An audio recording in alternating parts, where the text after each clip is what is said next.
ಭಾರತವು ಕೇಂದ್ರೀಯ ವ್ಯವಸ್ಥೆಯಲ್ಲ, ಒಕ್ಕೂಟ ವ್ಯವಸ್ಥೆ. ಯಾರ ಮೇಲೂ ಯಾವುದನ್ನು ಹೇರಲು ಸಾಧ್ಯವಿಲ್ಲ ಎಂದು ಸಾಮಾಜಿಕ ಚಿಂತಕ ಪ್ರೊಫೆಸರ್ ರಹಮತ್ ತರೀಕೆರೆ ಹೇಳಿದರು. ದಿಟ್ಟ ಪತ್ರಕರ್ತೆ ಗೌರಿ ಲಂಕೇಶ್ ಅವರ ನೆನಪಿನಲ್ಲಿ ಆಯೋಜಿಸಲಾಗಿದ್ದ ಗಂಡಾಂತರದಲ್ಲಿ ಗಣರಾಜ್ಯ ಚಿಂತನಾ ಕಾರ್ಯಕ್ರಮದಲ್ಲಿ ಭಾಗವಹಿಸಿ ಅವರು ಮಾತನಾಡಿದರು. ಕವಿರಾಜ ಮಾರ್ಗದ ಪಂದ್ಯದಲ್ಲಿ ಕಾವೇರಿಯಿಂದ ಗೋದಾವರಿಯವರೆಗೂ ಕರ್ನಾಟಕ ನಾಡು ಇದೆ ಎಂದು ಹೇಳುತ್ತದೆ. ಕರ್ನಾಟಕಕ್ಕೆ ಕನ್ನಡ ನಾಡು ಎಂದು ಹೇಳುತ್ತದೆ.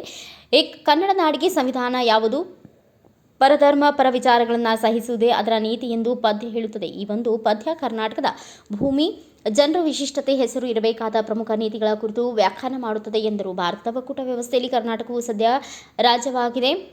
ಪ್ರತಿ ಒಕ್ಕೂಟವು ನೈಸರ್ಗಿಕವಾದ ಹಕ್ಕುಗಳನ್ನು ಹೊಂದಿರುತ್ತದೆ. ಅದರಲ್ಲಿ ಭಾಷೆಯನ್ನು ಕೇಂದ್ರೀಕರಿಸಿ ರಾಜ್ಯವು ಸಂಘಟಿತವಾಗಬಹುದು. ಹೀಗಾಗಿ ಸ್ವಾತಂತ್ರ್ಯ ಹೋರಾಟದ ಜೊತೆಗೆ ನಮ್ಮ ಹಿರಿಕರು ಏಕೀಕರಣ ಚಳುವಳಿಯನ್ನು ನಡೆಸಿದರು ಎಂದು ವಿವರಿಸಿದರು. ನಮ್ಮೆದುರು ಇರುವ ಈ ಸಂದರ್ಭದಲ್ಲಿ ನಾವು ಎದುರಿಸಬೇಕಿರುವ ಬಿಕ್ಕಟ್ಟಿನ ಕುರಿತು ಹೆಚ್ಚು ಚಿಂತನೆ ನಡೆಸಿರುವುದು ಗೌರಿ ಮತ್ತು ಕಲಬುರ್ಗಿ ಅವರ ಈ ಇಬ್ಬರು ಫೆಡರಲಿಸಂ ಪ್ರತಿಪಾದಕರು. ಅವರು ಒಂದು ಧರ್ಮ, ಒಂದು ರಾಷ್ಟ್ರ, ಒಂದು ಭಾಷೆಯಂತೆ ಎಂಬುದನ್ನು ನಿರಂತರವಾಗಿ ವಿರೋಧಿಸುತ್ತಾ ಬಂದವರು.